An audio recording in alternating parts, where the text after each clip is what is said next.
Acerte seu relógio com a gente, 6 horas 13 minutinhos, estamos de volta com o Bom Dia.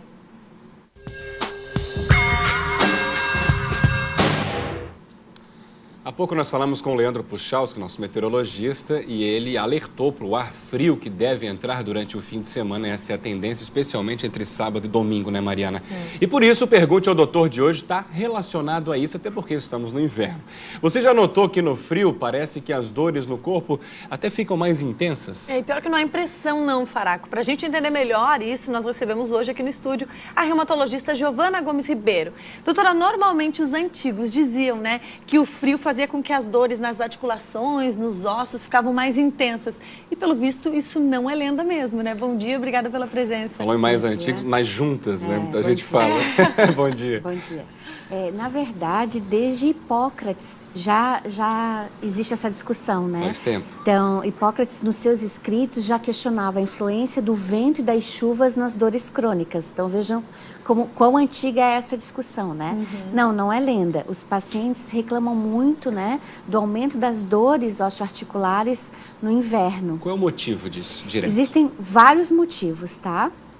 Um dos motivos é que alterações de temperatura e de pressão atmosférica, elas alteram a contração e o relaxamento de várias estruturas, como músculos, tendões e até o tecido ósseo, né? Por isso também aquela queixa do paciente que dos motivos daquele paciente que fez uma cirurgia, uma intervenção cirúrgica, aquele tecido, a dilatação e a contração do tecido nas mudanças de clima e de pressão atmosférica, elas alteram.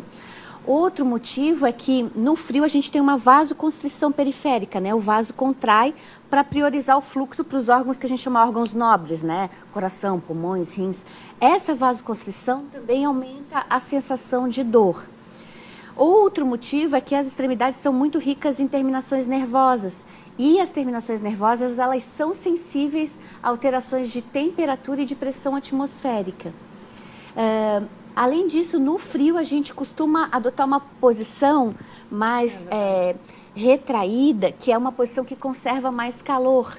Então, essa posição também favorece as contraturas musculares. Então, né? é bom se exercitar. Esse é um dos as principais orientações que a gente dá. Ao contrário do que a gente costuma fazer no inverno, que é, tá frio, saio da hidroginástica, tá com preguiça de ir para a musculação. Na verdade, é no inverno que a gente precisa movimentar mais o nosso corpo, né? Porque o desuso, o repouso, também aumenta a contração muscular. Então, no inverno, claro que com um aquecimento e um alongamento adequado, no inverno é mais importante ainda fazer exercício. Doutora, em relação às dores, né? Porque dentro das doenças reumatológicas são muitas, né? Mas às vezes essas dores podem ser algum sinal de alguma dessas doenças e que a pessoa pode ser um alerta? Pode ter um alerta? Essa tua pergunta é muito importante, porque assim, o reumatismo é um termo muito consagrado popularmente, mas hoje a gente sabe que existem mais de 100 doenças reumatológicas.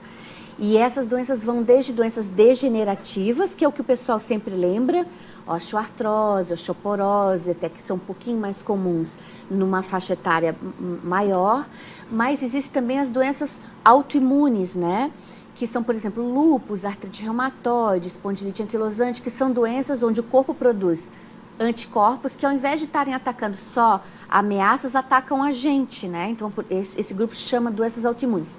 Essas doenças autoimunes acontecem desde a primeira infância até a terceira idade. E o sintoma comum a essas 100 doenças é a dor.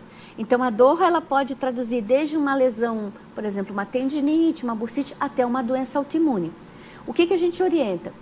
De maneira bem resumida. Sim. Se é uma dor esporádica, de curta duração, associada de repente a um esforço físico maior, a uma mudança de temperatura naquele dia, é pouco provável que seja uma doença autoimune mais séria.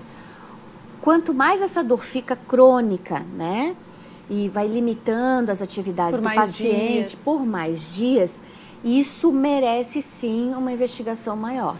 E o que acontece? Essas doenças autoimunes, é óbvio que elas precisam de um número maior de exames complementares para ser feito o diagnóstico, por exemplo, de um lúpus. Antigamente nós não tínhamos esses diagnósticos, né, esses exames.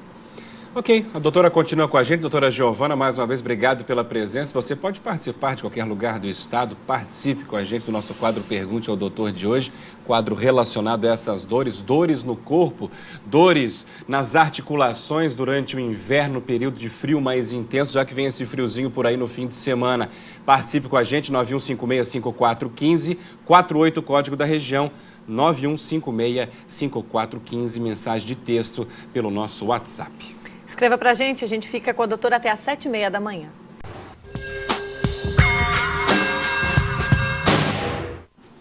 Essa vinheta no ar você já sabe, você já conhece. É hora de tirar as suas dúvidas, é o nosso quadro Pergunte ao Doutor. Hoje estamos recebendo aqui no estúdio a reumatologista Giovana Gomes Ribeiro para falar de dores no corpo, aquela história de que em dias mais frios aumentam as dores nos ossos e também nas articulações. E na verdade isso não é uma lenda.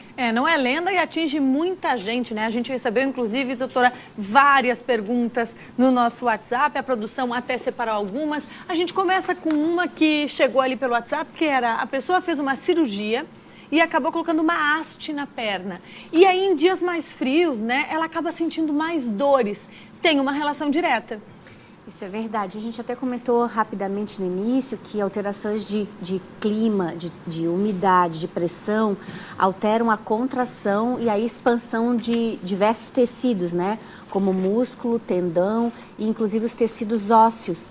Então, isso é verdade, isso procede. Essas alterações de pressão atmosférica, até o Puchalski comentou que existe uma área específica da meteorologia, essas alterações de umidade e pressão barométrica, elas alteram realmente a expansão dos tecidos. Tem alguma coisa para ser feita para diminuir essa dor ou não?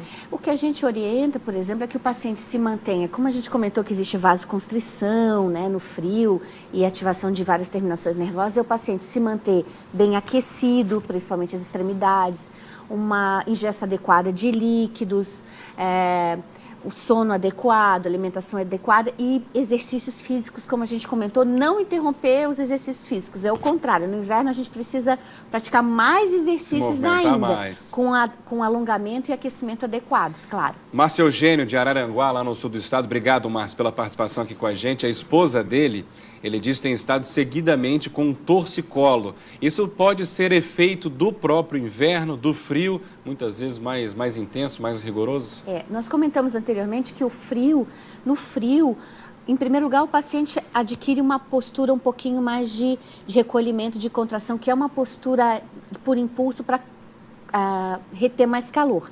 Isso favorece contrações musculares. E o frio em si, o desuso, o sedentarismo, também aumenta a contratura muscular. Então, sim, o paciente pode ter mais contrações musculares, inclusive torcicolo.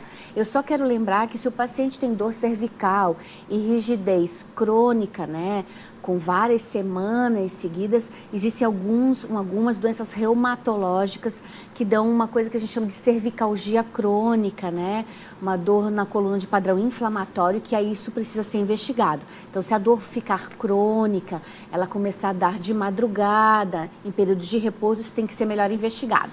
Doutora Adriana de Joinville, ela tem espondilite na sacroiliaca e também tem febre reumática. Ela diz que sente dores terríveis e que ela quer saber se essa doença pode passar para os filhos, por exemplo. Tem muitas doenças reumáticas que são, inclusive, genéticas. Nós tínhamos comentado até fora do ar que, de uma maneira geral, as doenças autoimunes, essas que a gente produz anticorpos que atacam os nossos órgãos, todas elas têm uma base genética, uma herança genética. Então, o paciente nasce com aquela tendência, aquela herança, né?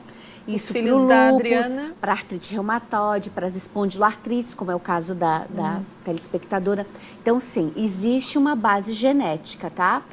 Existem coisas que a gente vive, né, no meio ambiente, que elas podem aumentar, intensificar essa tendência ou não. Mas, de uma maneira geral, as doenças autoimunes, elas têm uma base genética. Então, existe um risco, mas, assim, é um risco que não é um risco alto, né? O que acontece, assim, eu diria para ela não se preocupar, só ficar atenta. Se algum filho dela começar a apresentar os mesmos sintomas, ele vai ser melhor investigado por um reumatologista. Cristiane, aqui de Florianópolis mesmo, ela sofre com fibromialgia. No inverno tem dores muito mais intensas. Ela pergunta se tem solução para amenizar essas dores. Gostaria de saber, inclusive, se a fibromialgia tem cura. Como nós comentamos, o frio ele traz consigo vários fatores que intensificam as dores, né? A vasoconstrição, ativação de terminações nervosas, a própria contração. A fibromialgia em si, ela já é tradicionalmente acompanhada de algumas contraturas, né?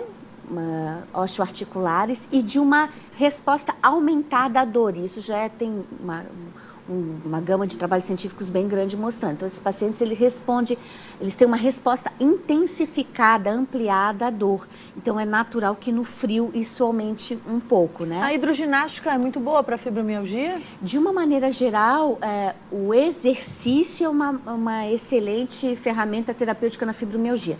Eu não vou falar exatamente de um exercício, porque eu sempre falo, e foi muito bom tu puxares esse assunto, que tem que ter uma prescrição de exercício para aquele paciente. Não adianta eu prescrever um exercício Cada caso um caso. que ela não gosta. Mas, de uma maneira geral, exercícios de alongamento e exercícios aeróbicos de baixo impacto são excelentes e fazem parte do tratamento da fibromialgia. Aproveitando que nós estamos falando de exercício, né? Estela de São José pergunta se caminhar na beira-mar, por exemplo, com ar mais gelado, na verdade, não é prejudicial. Aí ela também faz uma relação com a chuva aqui mesmo, com a sombrinha, esse ar mais gelado, enfim, relaciona todas essas questões meteorológicas. Tem que aquecer direitinho, alongar bem. Ela tem que fazer exercício, mais ainda no inverno, mas assim, tem que estar bem aquecida. Claro, se a gente puder escolher um horário do dia que esteja com uma temperatura mais amena, mais agradável, é melhor. Mas eu parabenizo ela, porque mesmo na chuva de sombrinha, ela quer sair todo dia para fazer caminhada. Ela está de parabéns. Doutora, só para encerrar, Adriana aqui de Florianópolis, febre reumática e reumatismo tem a mesma relação ou uma coisa é uma coisa, outra coisa é outra coisa? Nós comentamos no início, né, que o reumatismo é um termo assim consagrado popularmente. Desde a antiguidade, Hipócrates já usava, né, parte desse termo, mas assim, hoje em dia nós sabemos que não existe um reumatismo. Existem mais de 100 doenças reumatológicas. Então, a febre reumática é uma das 100 doenças reumatológicas, mais de 100 doenças reumatológicas, como o lúpus, artrite reumatoide, espondiloartrite, gota, vasculite. Então, o reumatismo, a febre reumática é um dos reumatismos. Doutora, obrigado pela presença aqui com a gente. Resumindo, vamos se mexer, não tem desculpa, vamos se mexer com um jeitinho, bem alongado. Hábitos saudáveis de vida, né? Até para melhorar a sensação e a nossa disposição diária. E o humor também, o estresse também estão relacionados à dor. É isso aí. E vamos se preparar, porque, segundo o Puchalski, vai chegar um ar frio aí durante o fim de semana, então já vamos se aquecer para evitar qualquer tipo de dor. Obrigada pela sua participação, um ótimo dia. Obrigada. Doutora, segue com a gente até as 7h30 da manhã respondendo as perguntas. Claro, a gente não consegue responder todas as perguntas ao vivo, a gente acaba selecionando aí algumas, repassa para a doutora, ela segue com a gente nos bastidores, dando essas respostas dentro do possível.